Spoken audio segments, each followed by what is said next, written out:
Você se compara com outras pessoas? Essas comparações influenciam nos seus hábitos? Quando pensamos em quem somos, o que podemos fazer e conquistar, em muitos momentos nos comparamos ao estilo de vida de outras pessoas. Até que ponto isso pode ser positivo? O tema do programa de hoje é comparação e temos muitas perguntas. Fica aí porque o Miscelânea já está no ar.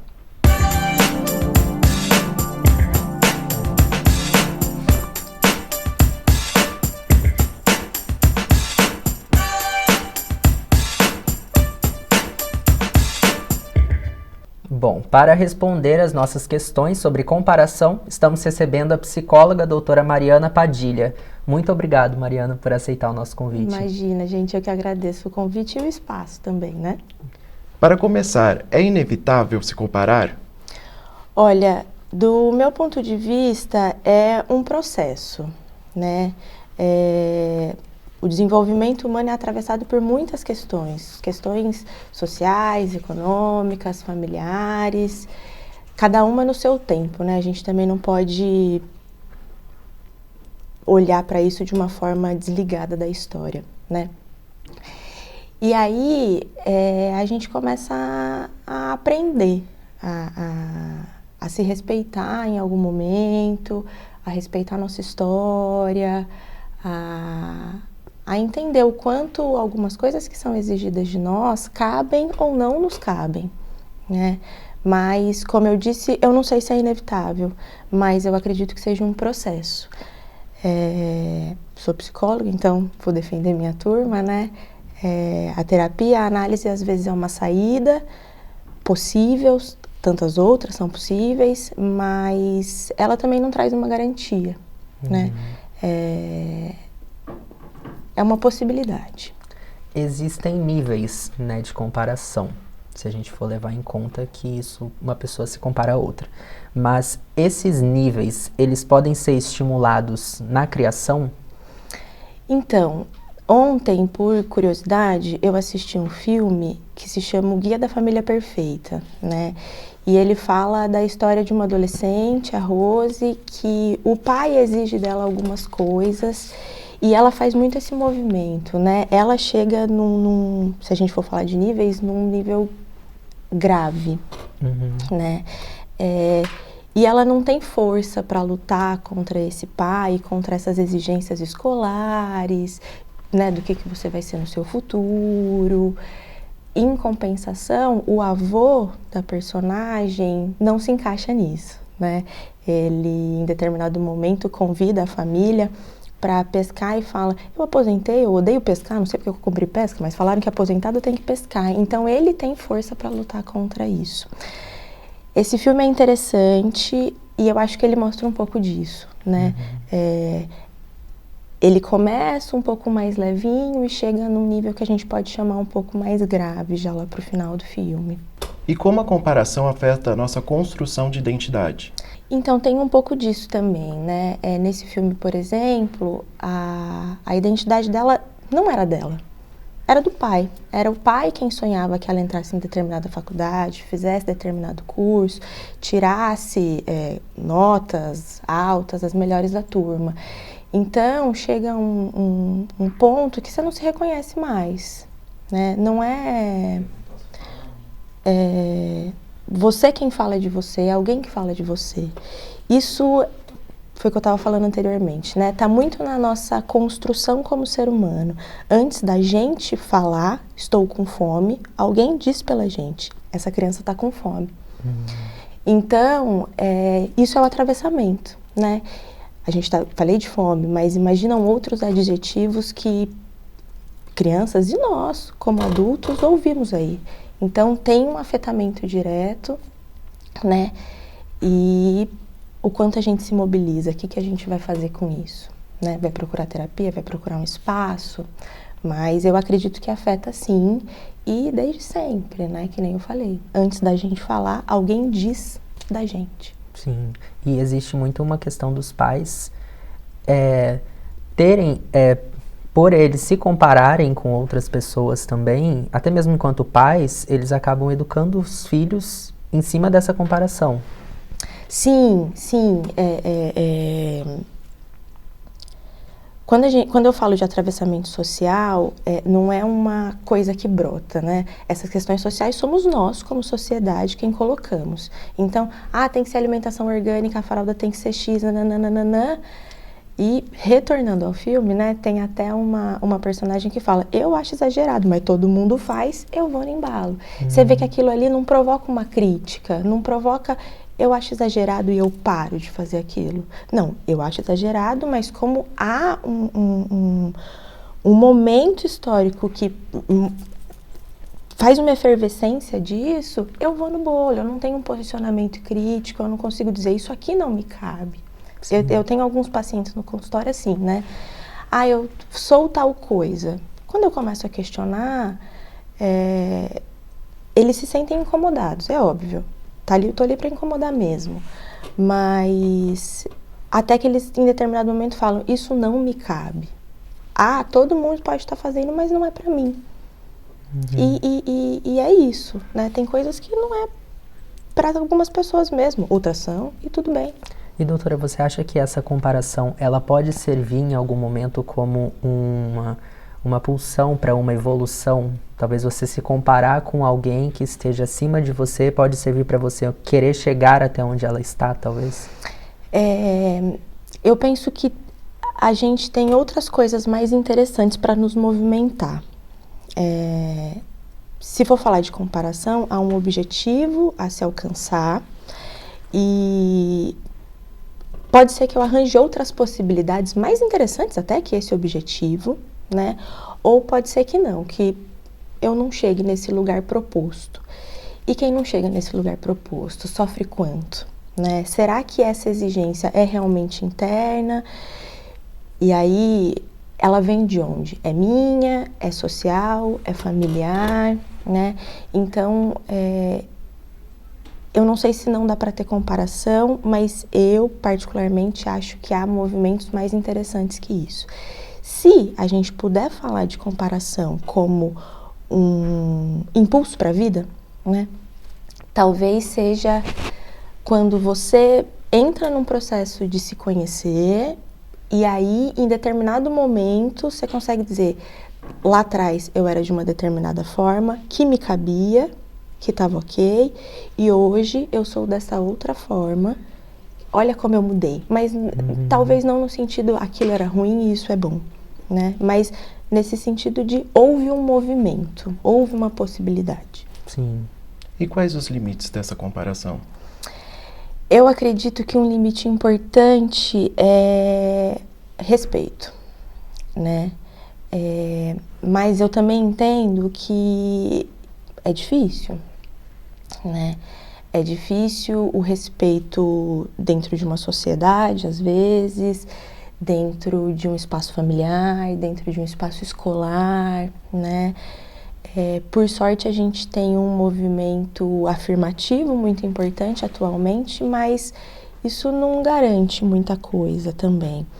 Então, um lugar que você se sinta acolhido e respeitado, seja ele um lugar de espiritualidade, seja ele numa escola, seja ele um espaço artístico, de exercício físico, de terapia, de análise, o que seja. E aí, enxergando esse respeito, entendendo que olha como é ser respeitado, né? Aí você começa a exigir em outras esferas da sua vida.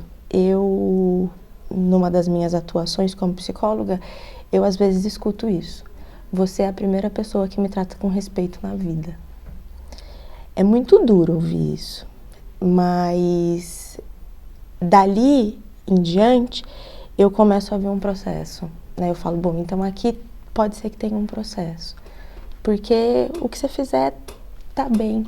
E aí, como eu dou esse espaço, a pessoa por si só faz outras coisas, né?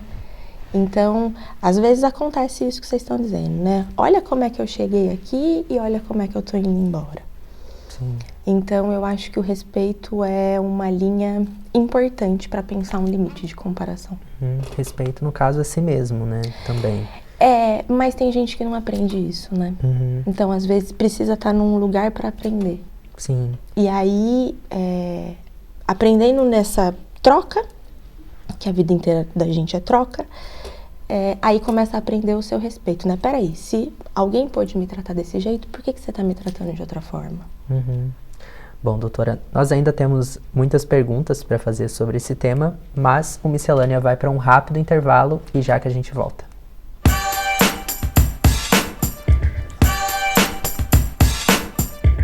Voltamos com Miscelânea e hoje, para falar sobre comparação, estamos recebendo a psicóloga a doutora Mariana Padilha.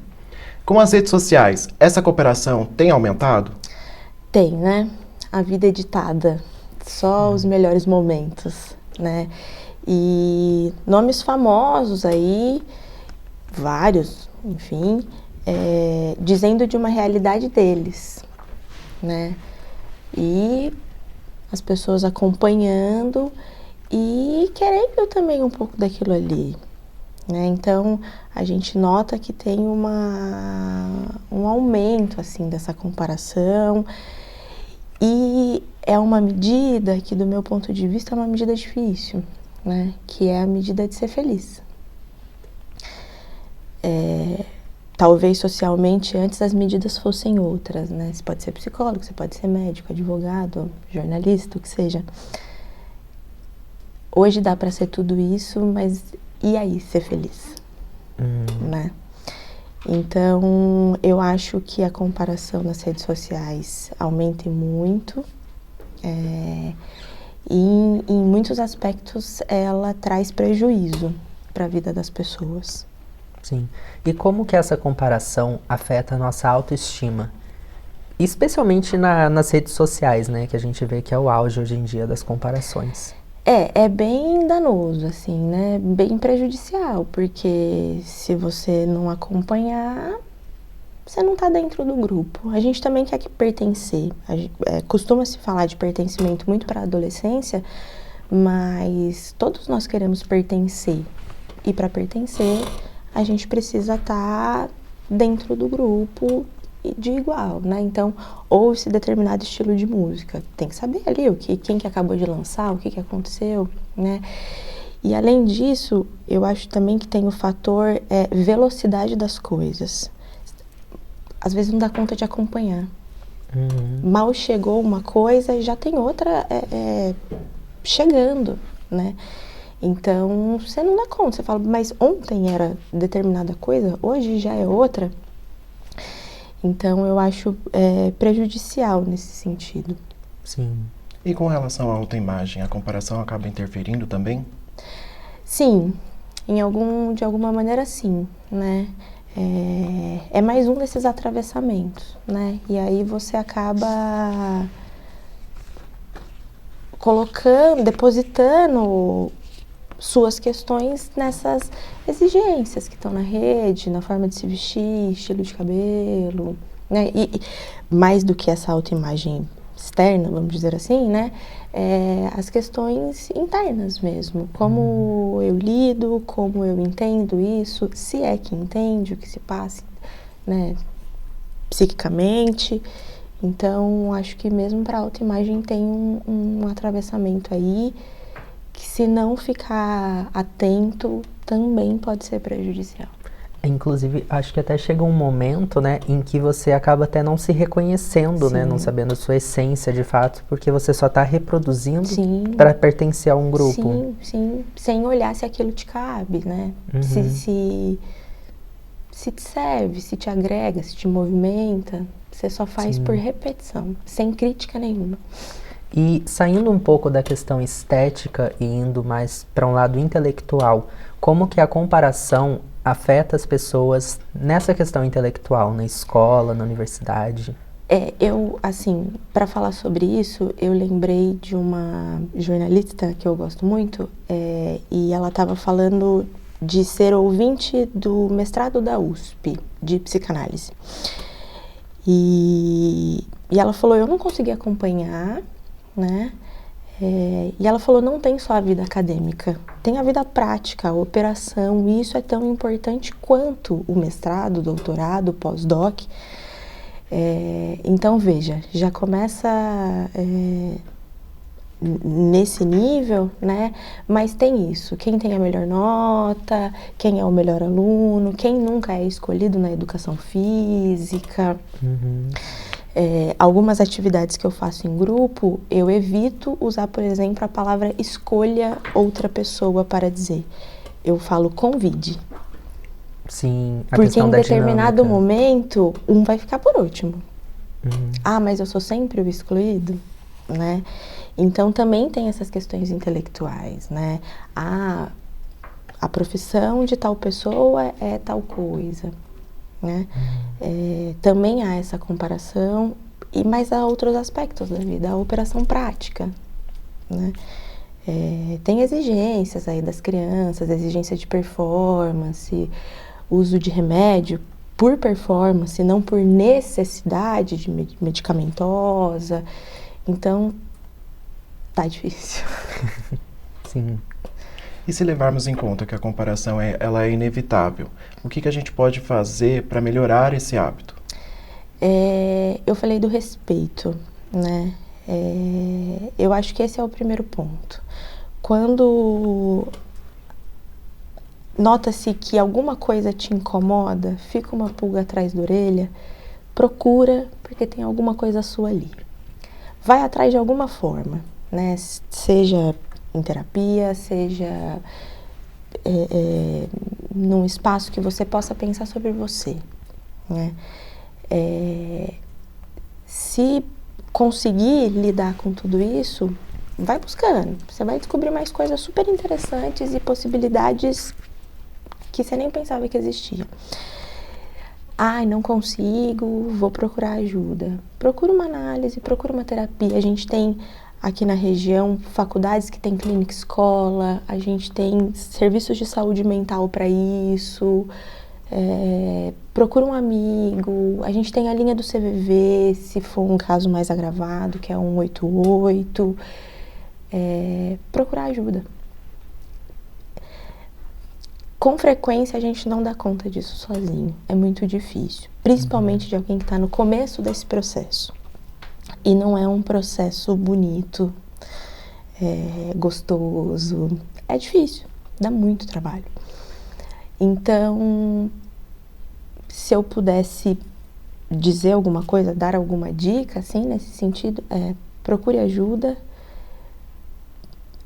Ouça essas provocações que vão acontecendo nesses atravessamentos, porque quando eles são abafados, alguma coisa pode acontecer e a gente nunca sabe o que é, né?